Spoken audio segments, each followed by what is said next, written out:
తెలంగాణకి స్వాగతం. బులెటిన్ లో ముందుగా హెడ్లైన్స్.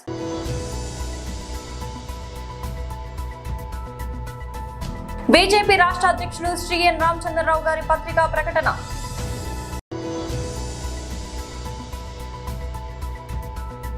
విజయవాడ మేయర్ రాయన భాగ్యలక్ష్మి గారు ప్రెస్ మీట్.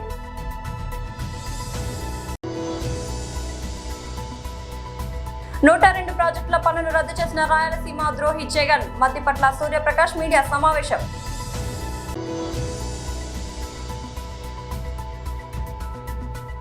ఢిల్లీ ఎయిర్పోర్ట్ లో ఢీకొన్న 2 విమానాలు. బీజేపీ రాష్ట్ర అధ్యక్షులు శ్రీ ఎన్ రామచంద్రరావు గారి పత్రికా ప్రకటన. అటల్ బిహారీ వాజ్పేయి గారు ప్రధానమంత్రి ఉన్నప్పుడు ఈ దేశంలో 3 రాష్ట్రాలు నిర్మాణం కొత్తగా అయినాయి. ఒకటి ఉత్తరాఖండ్, రెండోది ఛత్తీస్గఢ్, మూడోది జార్ఖండ్. ఈ 3 రాష్ట్రాల నిర్మాణం కూడా ఒక్క రక్తం చుక్క, ఒక అల్లరి కానీ గొడవ కానీ లేకుండా సాఫీగా అందరి యొక్క సహమతితో, అందరి యొక్క సహకారంతో 3 రాష్ట్రాలు నిర్మాణం చేశారు.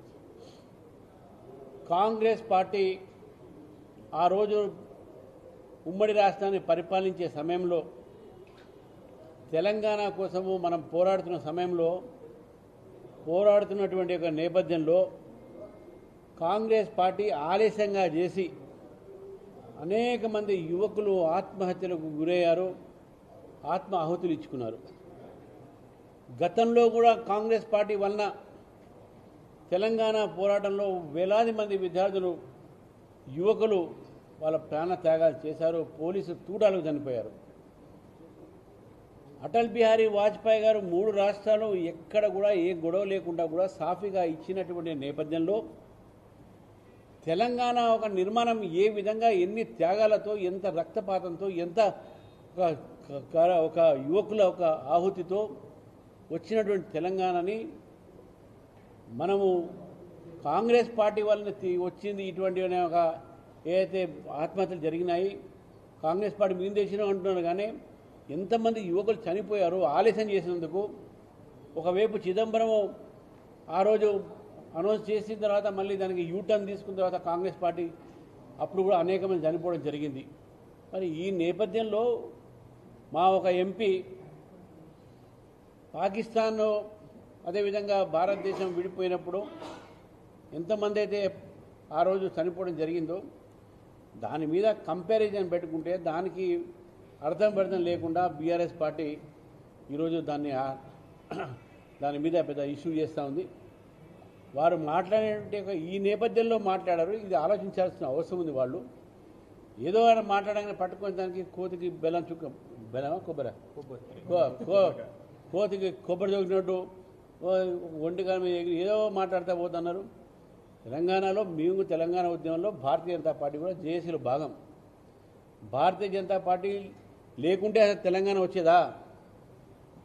సుష్మా స్వరాజ్ గారు ఆ రోజు, రాజ్నాథ్ సింగ్ గారు పార్లమెంట్లో, లోక్సభలో మీ ఉన్న ఎంపీలు ఇద్దరు లేరు. మీరు అక్కడ మీ పార్టీ నాయకుడు లేడు, ఇప్పుడు నాయకురాలు అక్కడ వెళ్ళిపోయింది కాంగ్రెస్, ఆమె లేరు, ఇద్దరు ఇప్పుడుదే పార్లమెంట్ లేరు. అప్పుడు ఉన్నప్పుడు కూడా అటెండ్ కాలేదు.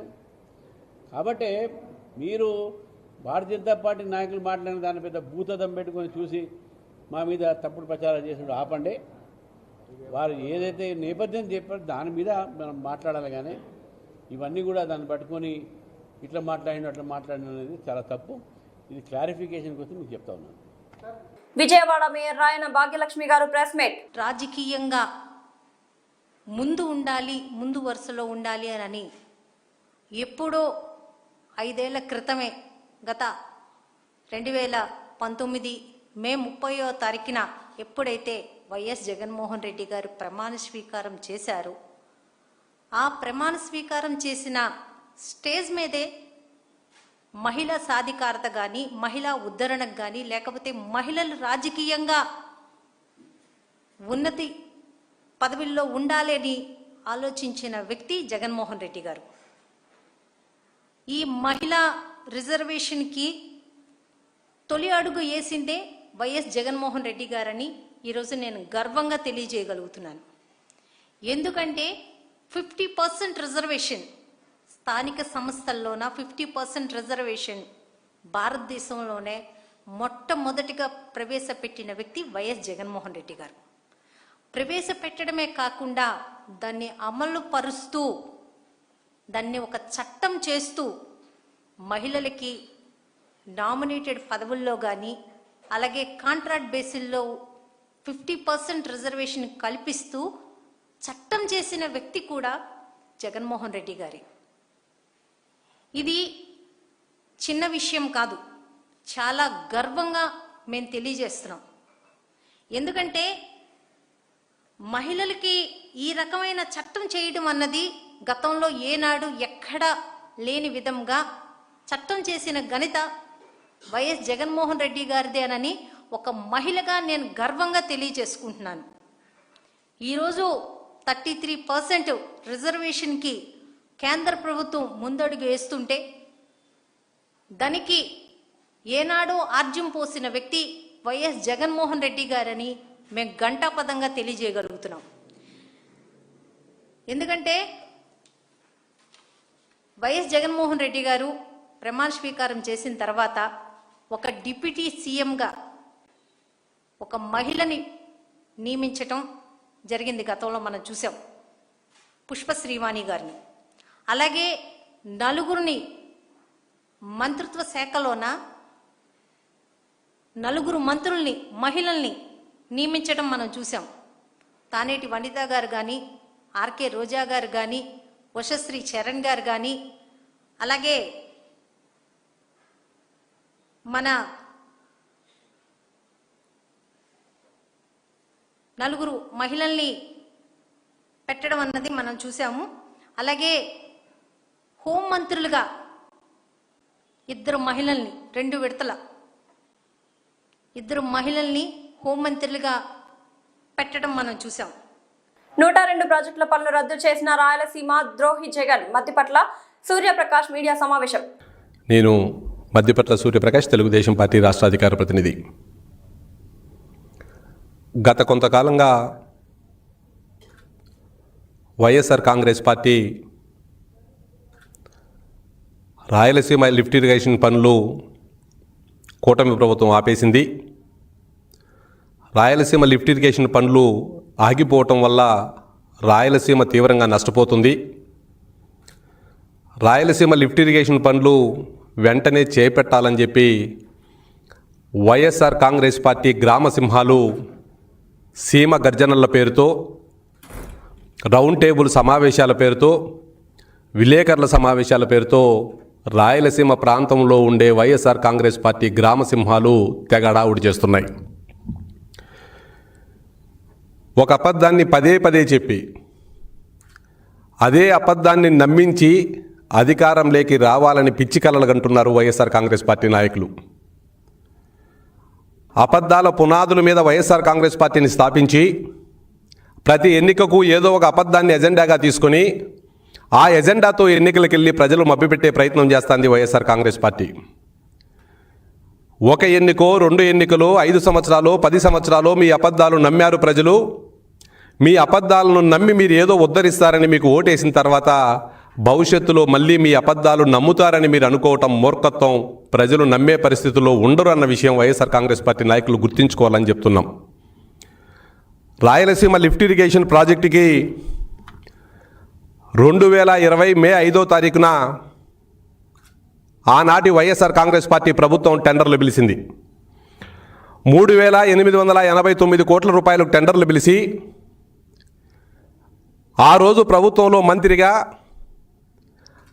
లోక్సభ పక్ష నేతగా జగన్ తర్వాత అంత పవర్ఫుల్ వ్యక్తులైన మీ పార్టీలో పెద్దిరెడ్డి రామచంద్రారెడ్డి కుటుంబ కంపెనీ అయిన పిఎల్ఆర్ కంపెనీకి దోచిపెట్టేదానికి మే 5వ తారీఖు 2020 టెండర్లు పిలిచారు. అదే కంపెనీకి టెండర్లు ఇచ్చారు. పిఎల్ఆర్ కంపెనీకి వాళ్ళు వర్కులు స్టార్ట్ చేశారు. 1000 కోట్ల రూపాయలు బిల్లులు కూడా చేసుకున్నారు. నారాయణఖేడ్లో ఒక అడ్వకేటు ఎన్జీటీకి వెళ్ళి అక్రమ ప్రాజెక్టులు ఆంధ్రప్రదేశ్ కడుతుంది ఆపాలని ఒక అడ్వకేట్ వెళ్తే అదే కేసులో తెలంగాణ గవర్నమెంట్ కూడా ఇంప్లీడ్ అయ్యి మే 2021లో ఆ ప్రాజెక్టుకు ఎన్జీటీ స్టే ఇచ్చింది. దేశ రాజధాని ఢిల్లీలోని ఇందిరాగాంధీ అంతర్జాతీయ విమానాశ్రయంలో గురువారం సాయంత్రం పెను ప్రమాదం త్రుటిలో తప్పింది. టాక్సీ వేపై ఆకాశ ఎయిర్ స్పైస్ జెట్ చెందిన 2 విమానాలు ఒకదానికొకటి స్వల్పంగా ఢీకొన్నాయి. ఈ ఘటనలో ప్రయాణికులు, సిబ్బంది సురక్షితంగా బయటపడడంతో అధికారులు, ప్రయాణికులు ఊపిరి పీల్చుకున్నారు. విమానాశ్రయాల వర్గాల సమాచారం ప్రకారం స్పైస్ జెట్ చెందిన బోయింగ్ B737-700 విమానం టాక్సీయింగ్ చేస్తుండగా ఈ ఘటన జరిగింది. ఆ సమయంలో హైదరాబాద్ కు బయలుదేరేందుకు సిద్ధంగా ఉన్న ఆకాశ ఎయిర్ విమానం QP1406 నిలిపి ఉంది. వేగంగా వస్తున్న స్పైస్ జెట్ విమానం కుడి రెక్క నిలిపి ఉన్న ఆకాశ విమానం తోక భాగంలోని స్పైసీ లేజర్ ను తాకింది. దీంతో 2 విమానాలు స్వల్పంగా దెబ్బతిన్నాయి. ఈ ఘటనపై ఆకాశ ఎయిర్ వెంటనే స్పందించింది. తమ విమానం ఆగి ఉన్నప్పుడు మరో విమానం వచ్చి ఢీకొట్టినట్లు ప్రాథమికంగా తెలిసిందని సంస్థ ప్రతినిధి ఒక ప్రకటనలో తెలిపారు. మింజమూరులో అన్నా క్యాంటీన్ ప్రారంభోత్సవం ఘనంగా జరిగింది. ఈ కార్యక్రమాన్ని ఎమ్మెల్యే కాకర్ల సురేష్ చేతుల మీదుగా ప్రారంభించారు. పేద ప్రజలకు తక్కువ ధరలో భోజనం అందించే లక్ష్యంతో ఈ క్యాంటీన్ ఏర్పాటు చేసినట్లు తెలిపారు.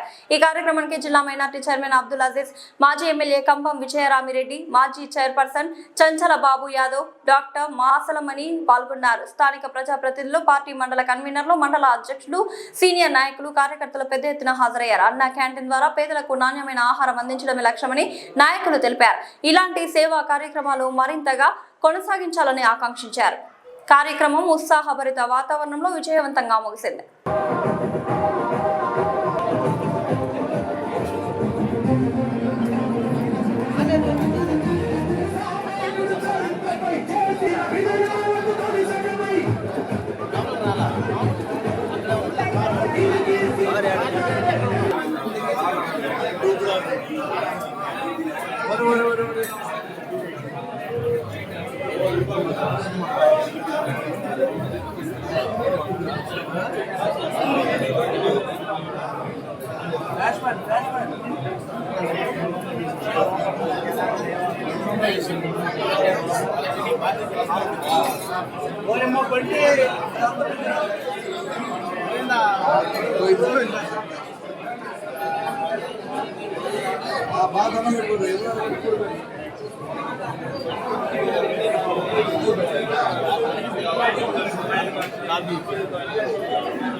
అప్పుడు తినాలా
అసెంబ్లీ నియోజకవర్గ పునర్విభజన బిల్లును నారీ శక్తి వందన్ బిల్లును తాము స్వాగతిస్తున్నామని బీసీ స్టూడెంట్స్ ఫెడరేషన్ రాష్ట్ర అధ్యక్షుడు కొమనబోయిన సైదులు యాదవ్ పేర్కొన్నారు. కానీ నారీ శక్తి వందన్ బిల్లులో ఎస్సీ ఎస్టీ ఓబీసీల స్థానం ఏందో తెలియజేయాలని తెలిపారు.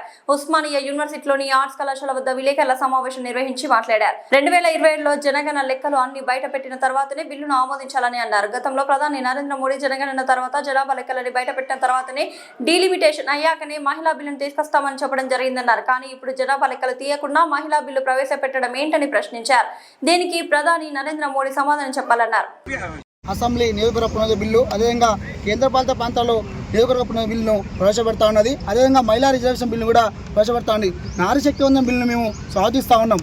కానీ ఈ నారీ శక్తి వందనం బిల్లులో మరి ఎస్సీ ఎస్టీ ఓబీసీల పరిస్థితి ఏందో, వాళ్ళ స్థానాలు ఏందో తెలియాలని స్పష్టంగా చెప్తాను. నేను అడుగుతా ఉన్నాను నరేంద్ర మోడీ గారిని, మరి ఈ దేశంలో మీరే అన్నారు 2027 వరకు జనగణన తర్వాత మరి లెక్కలు బయటపెట్టి ఆ లెక్కల తర్వాత పునర్విభజన డిలిమిషన్ కమిషన్ చేస్తాము. ఆ కమిషన్ అనేది విభజన చేస్తుంది. డిలిమిషన్ అయిన తర్వాతనే మీరు మహిళా బిల్లును మరి రిజర్వ్ తీసుకొస్తామని చెప్పడం జరిగింది. మరి ఈరోజు ఈ దేశ ప్రజలకు మీరు ఏం చెప్తూ స్పష్టంగా చెప్పాలి. ఎందుకంటే గతంలో మీరు మహిళా బిల్లుని 2023 సెప్టెంబర్ 20 తారీఖుని మీరు ఆమోదించారు.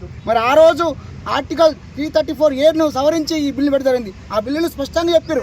ఏదైతే జనగణన తర్వాతనే లెక్కలన్నీ బయటపెట్టిన తర్వాత డీలిమిటేషన్ కార్యక్రమం కమిషన్ ఏర్పడిన తర్వాత మరి జనమాత భాష కాకుండా మరి జనగణన ద్వారానే మరి నియోజకవర్గం ఏర్పరుస్తామని స్పష్టంగా చెప్పారు. మరి ఈరోజు మరి రాష్ట్రంలో ఉన్నటువంటి 50% సీట్లు పెంచుతా ఉన్నారు. దీనివల్ల దక్షిణాది కావచ్చు, ఈశాన్య కావచ్చు, వాయువ్య చిన్న రాష్ట్రాలకు అన్యాయం చేత ప్రధానంగా కోరుతా ఉన్నాం.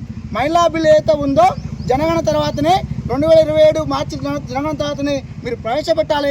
మేము ఈ బిల్లుని స్వాగతిస్తూ ఉన్నాం. అదేవిధంగా ఈ దేశంలో ఉన్నటువంటి ఎస్సీ ఎస్టీ ఓబీసీలకు మహిళా 30% బిల్లులో మరొక స్థానాలు ఏందో స్పష్టంగా తెలియజేయాలని కోరుతా ఉన్నాం. అదేవిధంగా రాజ్యాంగ సవరణ బిల్లు ఇది. ఈ రాజ్యాంగ సవరణ బిల్లుకు మరి 2/3 వంతు మెజార్టీ కావాలి. మరి అసెంబ్లీలో లోక్సభలో 500 మరి లోక్సభ సభ్యులు ఉన్నారు. మరి మీ బలము 292 360 బిల్లు 360 మంది మెంబర్స్ కావాలి బిల్లు ఆమోదించడానికి. ఏ విధంగా విపక్షం కలుపుకోకుండా మరి ఈ బిల్లును ఆమోదిస్తామని మరి దేశ ప్రజలకు మోడీ గారు స్పష్టం చేయాలి. నారీ శక్తి వందన బిల్లు మేము వ్యతిరేకం కాదు. ఈ బిల్లులో ఈ రిజర్వేషన్లో మన ఆనాడు అంబేద్కర్ గారు ఎప్పుడో 1947లో 1950 జవహర్లాల్ నెహ్రూ గారు హిందూ కోడ్ బిల్లు పెడితే దాన్ని వ్యతిరేకించిన తర్వాత మహిళలకు కూడా వివక్షత గురవుతున్నారు. సామాజికంగా, ఆర్థికంగా, రాజకీయంగా మహిళలు కూడా సమాన హక్కు కావాలని ఆనాడు అంబేద్కర్ బిల్లు పెడితే మరి వ్యతిరేకించిన వీరు మరి ఇదే బిల్లు మరి 1996 యూపీఏ గవర్నమెంట్లో మరి దేవగౌడ ప్రధానమంత్రి ఉన్నప్పుడు ప్రవేశపెట్టారు. మరి ఆ రోజు రాజ్యసభలో ఆమోదం పొందింది, లోక్సభలో మరి వీగిపోయింది. వాజ్పేయి కావచ్చు, మన్మోహన్ సింగ్ కావచ్చు, ఈ ప్రభుత్వాలు పనిచేసే క్రమంలో ఎప్పుడు కూడా ఈ బిల్లు గురించి మాట్లాడలేదు. ఈరోజు దేశంలో మరి పెద్ద రాష్ట్రాలు ఎన్నికలు జరుగుతూ ఉన్నాయి. పశ్చిమ బెంగాల్, తమిళనాడు రాష్ట్రాల్లో ఈ ఎన్నికలు దృష్టిలో ఉంచుకొని దేశంలో ప్రజల్ని అమాయకం చేస్తూ మరి కళ్ళ విధంగా ఈ కేంద్ర ప్రభుత్వం వేయిస్తూ ఉన్నది. ఇంటర్మీడియట్ ఫలితాల్లో ఉత్తమ ఫలితాలు సాధించిన ఆదర్శ హైస్కూల్ పూర్వ విద్యార్థులు బుధవారం విడుదలైన ఇంటర్మీడియట్ ఫలితాల్లో ఉత్తమ ఫలితాలు సాధించిన గోకవరం మండలం జి కొత్తపల్లిలోని ఆదర్శ హైస్కూల్ పూర్వ విద్యార్థులు ఉత్తమ ఫలితాలు సాధించారు. వీరిని హైస్కూల్ యాజమాన్యం ఘనంగా సన్మానించింది. విద్యార్థులను నర్సరీ నుండి 10వ తరగతి వరకు ఆదర్శ హైస్కూల్ నందు చదువుకున్నందువల్లనే ఇంటర్లో ఉత్తమ ఫలితాలు సాధించారని విద్యార్థుల తల్లిదండ్రులు తెలిపారు. ఆదర్శ విద్యా సంస్థల విద్యార్థులకు ఉత్తమ శిక్షణ, ఉత్తమ క్రమశిక్షణ ఇవ్వబడుతుందని, విద్యార్థులు భవిష్యత్తులో డాక్టర్లై ఈ ప్రాంతంలోనే సేవలు అందించాలని ఆదర్శ విద్యా సంస్థల చైర్మన్ పి కనకరాజు ఆకాంక్షించారు.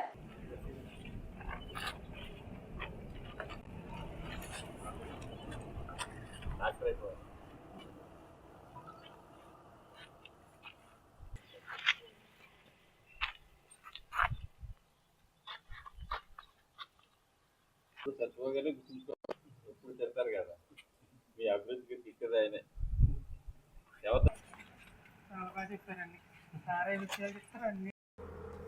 అందరికీ నమస్కారం అండి. ఈరోజు intermediate first year, second year result కూడా ఆంధ్రప్రదేశ్ గవర్నమెంట్ డిక్లేర్ చేసింది. ఈ రిజల్ట్స్లో ఆదర్శ హై స్కూల్ జీ కొత్తపల్లి అభ్యాసం చేసి ఈ మండల ఫస్ట్ వచ్చిన సరియు ఇప్పుడు స్టేట్ లెవెల్లో 3rd ర్యాంక్ రావడం అది చాలా అభినందనీయం. ఆ అమ్మాయి వాళ్ళ మదరు చాలా కష్టపడి ఆ అమ్మాయిని పెంచింది. ఆ అమ్మాయి కూడా కష్టపడి చదివింది. ఆ అమ్మాయికి నేను ప్రత్యేకంగా మా ఆదర్శ టీం అందరి తరఫున అభినందనలు తెలియజేస్తున్నాను. అలాగే రెండో పాప కూడా 588 మార్కులు వచ్చినాయి. ఆ అమ్మాయికి కూడా స్టేట్ లెవెల్లో 7th ర్యాంక్ వచ్చింది. ఇది ఉండడానికి కారణం ద బేసిక్ వాళ్ళు ఇక్కడ స్కూల్ నుంచి ఇక్కడే చదివారు. పిల్లలు ఎలా చదవాలి, ఏమి ప్లానింగ్ చేయాలి, ఎలా ఎగ్జిక్యూషన్ చేయాలి, ఏం ఎగ్జిక్యూషన్ చేస్తే ఎంత కష్టపడితే సాధిస్తామనేది మేము ఎప్పుడు చెప్తాము. మా టీచర్స్ ఎప్పుడు కూడా 9:30 to 4:30 తప్ప ఎక్స్ట్రా క్లాస్ కూడా చెప్పము. కానీ ఆ దాంట్లోనే గవర్నమెంట్ ఇచ్చిన ప్రకారం చెప్పి వాళ్ళని మంచి డిసిప్లైన్, పిల్లలకి మేము ఎడ్యుకేషన్ ఎంత ఇస్తామో అంత డిసిప్లైన్ ఇస్తాం. మా కొటేషన్లో ఉంటుంది, ఉత్తమ విద్య అత్యుత్తమ శిక్షణ. ఈ శిక్షణ ఇస్తాము, క్రమశిక్షణ 2 ఇస్తాము. దానికి నిదర్శనం ఈ స్టూడెంట్స్. అలాగే ఫస్ట్ ఇయర్ రిజల్ట్లో కూడా పాప స్టేట్ లెవెల్లో 6th ర్యాంకు, డిస్ట్రిక్ట్ లెవెల్లో 4th ర్యాంక్ సాధించడం కూడా మాకు చాలా ఆనందం. ఈ ముగ్గురు స్టూడెంట్స్ కూడా రాబోయే రోజుల్లో డాక్టర్స్ అవి ఈ చుట్టుపక్కల ఉన్న ప్రాంతాల్లో ఉన్న పేదలందరికీ కూడా మంచి వైద్యం అందించేలాగా వాళ్ళు నిరంతరం కృషి చేయాలి. ఆ భగవంతుడు రాసేయాలి. ఆ పేరెంట్స్ యొక్క ఏదైతే ఆశ ఉందో వాళ్ళని నిలబెట్టి వాళ్ళు ఈ రూరల్ ఏరియా ఉన్న అందరికీ కూడా సేవ చేసే అవకాశం ఆ దేవుడు కల్పించాలని మనసా వాచా కోరుకుంటాను. బులెటిన్ ముగించే ముందు హెడ్లైన్స్ మరోసారి. ఇది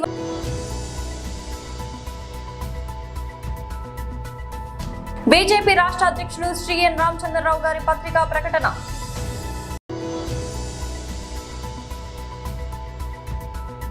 విజయవాడ మేయర్ రాయన భాగ్యలక్ష్మి గారు ప్రెస్ మీట్.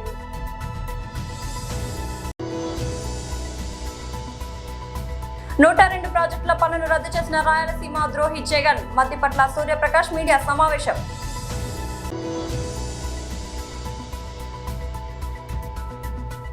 ఢిల్లీ ఎయిర్పోర్ట్ లో ఢీకొన్న 2 విమానాలు. బులెటిన్ అప్డేట్స్ మరొక బులెటిన్ లో మళ్ళీ కలుద్దాం. అంతవరకు సెలవు.